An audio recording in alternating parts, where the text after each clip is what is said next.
अस्सलामुअलैकुम वरहमतुल्लाहि वबरकातुहू। नाज़रीन व हज़रात, मैं हूं आपके साथ आपका मेज़बान अब्दुल वाजिद और आप देख रहे हैं तस्नीम टीवी।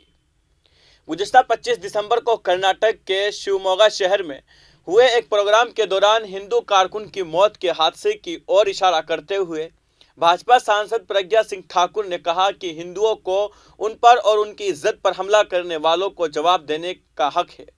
मध्य प्रदेश कांग्रेस ने केंद्र से उनके खिलाफ देशद्रोह का मुकदमा दर्ज करने की मांग की है।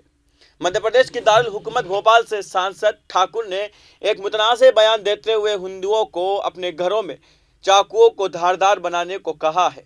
ठाकुर ने कहा है कि उनका जिहाद करने का रिवाज है और अगर कुछ नहीं है तो वो लव जिहाद करते हैं, अगर वो मोहब्बत भी करते हैं तो उसमें भी जिहाद करते हैं।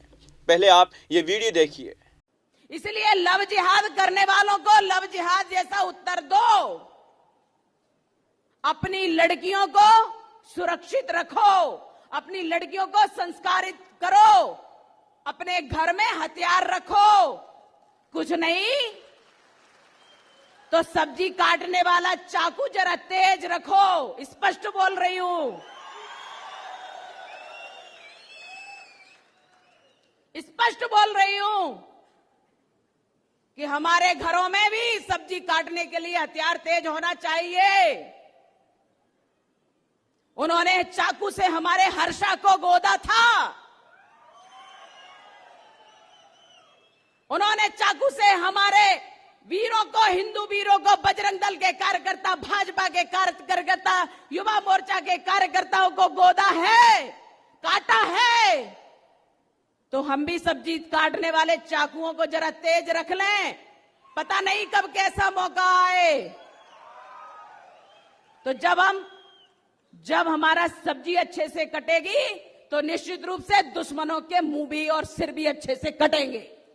मुल्क अब दस्तूर से चलेगा, कानून से चलेगा या इन लोगों के फरमान से चलेगा? ये मोहतरमा भोपाल से सांसद है और ये मुसलमानों को काटने पीटने की बात कर रही है।